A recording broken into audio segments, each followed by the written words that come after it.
یہ آپ لوگوں نے قائل کیسے کیا نواز شریف صاحب کو کہ باجوہ صاحب کو ایکسٹینشن دیں؟ باجوہ صاحب کے تو وہ خلاف تھے، انہوں نے نکالا تھا، ان کی بری حالت ہو گئی تھی، کسی نے قائل نہیں بیٹی کیا، جیل میں تھی، خود جیل میں تھے، برے حالات تھے، کسی نے قائل نہیں کیا اور نہ قائل کرنے کی ضرورت تھی۔ وہ خود ہی قائل ہو گئے تھے۔ میاں نواز شریف صاحب دیکھیں، آپ ذرا یہ سوال اس کو اس انداز میں لیں، جی کیا میں اور آپ یہ تصور بھی کر سکتے ہیں کہ پاکستان کا سیکیورٹی کمانڈ سٹرکچر پولرائزڈ ہو؟ یعنی اس سوسائٹی میں چند لوگ اس کے حامی ہوں اور چند لوگ اس کے خلاف ہوں؟ یہ نہیں ہو سکتا، and that again by voting. اب یہ غلطی سپریم کورٹ نے کی۔ سپریم کورٹ نے کہا اس ججمنٹ میں، جو کہ بالکل بے تکی بات تھی، وہ کوگنیزنس نہیں لینی چاہیے تھی، law was the clear, executive کا اختیار تھا۔ یہ وہ جوڈیشل انکروچمنٹ ہے جو ہو جاتی ہے کبھی کبھار، اور وہ بھی اس ایکٹیویزم کے تابع، لیکن ہو گئی۔ ٹھیک ہے۔ اب انہوں نے کہا، جب دیکھا، احساس ہوا کہ ہم یہ غلط کر بیٹھے ہیں، ہمیں یہاں تک نہیں جانا چاہیے تھا، تو وہ نوٹیفکیشن فروغ نسیم کبھی لے کر جا رہے ہیں، کبھی کیپٹن ریٹائرڈ منصور جا رہے ہیں، کبھی وہ اٹارنی جنرل جا رہے ہیں، کبھی بات چیت ہو رہی ہے، کبھی کورٹس میں فلیش ہو رہا ہے، اور ایک ہیجان برپا ہے، روز میڈیا پہ بات ہو روز رہی پر ہے۔ شور مچا ہے۔ تو بات eventually it landed into the parliament. اب کیا آپشنز تھے؟ دو، ایک پی ٹی آئی پارٹی تھی، ایک مسلم لیگ پیپلز پارٹی تھی۔ اب آپشنز کیا تھے پولیٹیکل پارٹیز کے پاس؟ کہ ایک گورنمنٹ پارٹی تو ووٹ کر رہی تھی بن باجوہ کے لیے، سوچے میجورٹی آف 174 ممبرز، 3 ووٹوں کی میجورٹی سے وہ الیکٹ ہو جاتے، 170 ووٹ ان کے خلاف بھی پڑتے، تو کیا اب polarised command structure, a man with the chief stick, with this polarized vote, that 170 members of this house will vote against him، اس ملک کی بنیادیں ہلانی آپ؟ لیکن اسی چیف پہ جب آپ الزامات لگا رہے دیکھیں، ہیں، وہ جب آپ کہہ رہے ہو پاکستان کو تباہ کرنے کا ذمہ دار وہ، یہ آپ کا ان کانسیکوینس جو سوال ہے وہ اس بات کو ڈیل نہیں کرتا۔ اب آپ ایک نئے سوال پر چلے، تو ایک نئی سچویشن کریٹ کرتے ہیں۔ اب آپ ایک نئے سوال پر چلے۔ عاصم منیر صاحب کو یہی سچویشن آ جائے اور اب آپ کھڑے ہیں حکومت میں پی ٹی آئی کی جگہ، اور پی ٹی آئی آپ کی جگہ پہ کھڑی ہے، تو ٹھیک ہے نا، کہ کرتے ووٹ خلاف کو بتائیں، یہ تو کوئی تو وائی ڈڈ دے ابسٹین؟ یہ دیکھیں، اس میں ان کی حکمت ہے، اچھی بات ہے۔ نہیں، یہ حکمت سے ہوا ہے۔ نہیں، دیکھیں، میں کہہ رہا ہوں کہ وائی ڈڈ دے ابسٹین، میرا تو ایک سوال ہے۔ ٹھیک، لیکن اب یہ صورتحال کہ اس میں اب کوئی دیکھیں نا، اب اس کی پولیٹیکل کریکٹنس پہ جائیں۔ نہیں، اگر تو یہ پہلا سوال طے ہوا کہ پولرائز کمانڈ سٹرکچر نہیں ہو سکتی، نہیں ہو سکتی، یہ بات طے ہو گئی۔ ہاں جی، میرے دباؤ میں تو نہیں کہہ رہے آپ؟ نہیں بالکل نہیں، ٹھیک ہے، کسی قسم کا کوئی کوئی دباؤ نہیں نا، آپ بالکل آنےسٹ اپنے فیئر سے کہہ رہے ہیں۔ ہاں بالکل، ابھی تک تو ایسا کچھ نہیں، میں دینا، I am just putting this question on a very argumentative based. آپ وڈیت صاحب اس بات پہ کنونسڈ ہیں کہ پولرائز کمانڈ سٹرکچر نہیں ہو سکتا؟ بالکل ٹھیک ہے، چلیں، اب یہ سیٹل ہوئی بات، اب آگے آ جائیں، اب آئیں اس ایکٹ کی پولیٹیکل کریکٹنس پہ۔ پولیٹیکل کریکٹنس میں کیوں کہہ رہا ہوں؟ ایک ہے کہ آپ آرمی چیف کو ایکسٹینشن دیتے ہیں، رائٹ؟ ایک ہے کہ سروس کی ایج میں 3 سال کا آپ اضافہ کرتے ہیں۔ اب میرے نزدیک کیسی باتیں ہیں، میں leaving aside army chief, right? The service bill of pensioners is increasing than the ones those who are in service۔ 62 سال کی عمر کس دور میں ہوئی، کب ہوئی، کس لیے ہوئی، جب لائف ایکسپیکٹنسیز کیا تھیں، وہ کب سے اس طرح سے آپ نے رکھ کے چھوڑی؟ آج کی دنیا میں 62 سال کی عمر رکھ کے ریٹائر کرنا اور پھر پوری پینشن دینا۔ ایک جج آپ کو پتہ ہے کتنی پینشن لے؟ کتنی؟ 20 لاکھ کے قریب ماہانہ۔ یہ جو جنرل ریٹائر ہوگا کتنی لے گا پتہ ہے آپ کو؟ کتنی؟ سم ویئر جو بھی اس کی بیسک سیلری ہے اس کے تھوڑا سا اوپر نیچے رکھ کے لے گا۔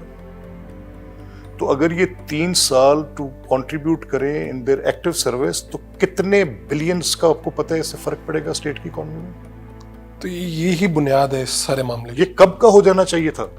تو جب آپ اتنے بڑے فیصلے کرنے جا رہے ہیں، جب آپ یہ فیصلہ کر رہے ہیں کہ ججز کی اپوائنٹمنٹ ایگزیکٹو کا اختیار ہے، اور یہ اختیار ویسٹ میں بڑی ایگزامپلز دے کے بات کر رہا ہوں، یونائٹڈ اسٹیٹس میں ایسے ہے، یونائٹڈ کنگڈم میں ایسے ہے، 90% آف دا یورپ میں ایسے، اور جن کے پاس ایسے نہیں ہیں ان کی پارلیمنٹ کے پاس وہ اختیار کس طرح ہے کہ اس میں ایگزیکٹو اس میں کیا رول پلے کرتی ہے. Nobody can be judge of their own cause. یہ ایک بیسک ججمنٹس کا فیصلہ آ گیا، وہ آ گیا ایک بیسک سٹرکچر کی بنیاد، یہ بنیادی ڈھانچے کا ایک فیصلہ سپریم کورٹ نے کسی وقت میں دیا، اور اس میں یہ تشریح کر دی کہ لگائیں گے بھی خود، نکالیں گے بھی خود، باقی بڑی بڑی باتیں کی اس کے اندر. وہ ٹھیک ہے، ان باتوں کے ساتھ ہم متفق ہیں، اس ججمنٹ کے ان پہلوؤں سے میں کوئی اعتراض نہیں. اس میں کہہ دیا جی کہ 2A اسلامی ہوگا، حاکمیت اللہ کی ہوگی، عوام کا یہ سلسلہ ہوگا، پارلیمنٹ کا یہ ہوگا، کورٹ ایسے ہوگی، یہ باتیں ہوگی، اور آخر میں لا کر جو معاملہ کیا وہ یہ کیا کہ یہ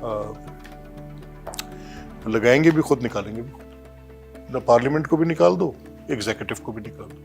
تو جب آپ اتنے بڑے بڑے کام کر کے درستگی کر رہی ہیں 26ویں ترمیم کے، آپ ذرا مندرجات میں سے گزرے تو صحیح. اچھا، میں اس کے مندرجات بہت سی اس ترامیم میں آپ سے زیادہ خوش ہوں گا اس بات، لیکن میں جب ماحول دیکھتا ہوں، میں دیکھتا ہوں کہ ایک طرف سے مینگل صاحب نکلتے ہیں، بتاتے ہیں میرے سینٹر اغوا ہوئے ہیں، ان کے بیانات مختلف انداز سے آتے ہیں. میں دیکھتا ہوں PTI کے کوئی MNA اغوا ہوتے ہیں، ان کی بیگم آ جاتی ہیں سامنے، کسی کی والدہ پکار رہی ہیں، کہیں سے کوئی برآمد ہوتا ہے. ایسے ماحول میں آپ کو نہیں لگ رہا کچھ ہے مسئلہ کہیں سے؟ نہیں، دیکھیے بات سنیں، یہ چیخو پکار تو میں بھی کرتا رہا ساری کی ساری. میری چیخو پکار پہ کسی کے جذبات نہیں بدلے،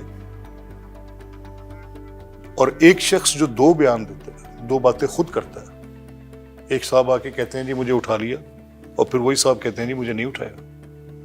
اب وہ کوئرشن، وہ پریشر اس پہ، وہ he is inclined to vote for that purpose, and somebody who جو اس کے اوپر پارٹی کے ان ٹرولرز کا، ان کے جو وہ اپنی درست سمت میں جانا چاہتا ہے شخص، لیکن وہ جو پیچھے اس کو گالی دے رہے ہیں، اس کے گھر کے اوپر بلوائی بن کر حملہ کر رہے ہیں، جو وہ حملے نہیں ہیں. آپ کہہ رہے ہیں سوشل میڈیا پریشر پہ یہ اپنے رائے بدل، لوگوں کے گھروں پر حملے کیے جا کر، لوگوں کے ڈیروں کے باہر جا کر حملے کر دیے. ان کے آپ نے یہ 9 مئی رکی تھوڑی ہے آج، یہ کل خواجہ آصف پہ چاقو لے کے چڑھ دوڑے، یہ کل جو فائز عیسیٰ صاحب کے ان کی گاڑی پر حملہ ور ہو گیا، یہ لوگوں کے گھروں پر جا کے دندناتے حملہ ور ہو گئے. کیا کریں گے اب میں کس ایکٹ کو مانوں، کون سا ایکٹ غلط ہے اور کون سا صحیح ہے؟ ایک طرف یہ ایک بدترین فسطائیت کا رخ اختیار کرتی ایک سیاسی گروہ، اور جو اپنے سوا کسی کو درست نہیں سمجھتا، اور جو سے ڈسینٹ کرتا ہے اس کو مارنے میں اتراتا ہے، اس کے گھروں کو چلانے پہ چلا جاتا ہے، وہ اس کی فیملی کو جا کے وہ ٹارنش کرتا ہے، ان کی بچوں کی تصویریں لگا کر ان کے اوپر ولگیرٹی کے ساتھ بات.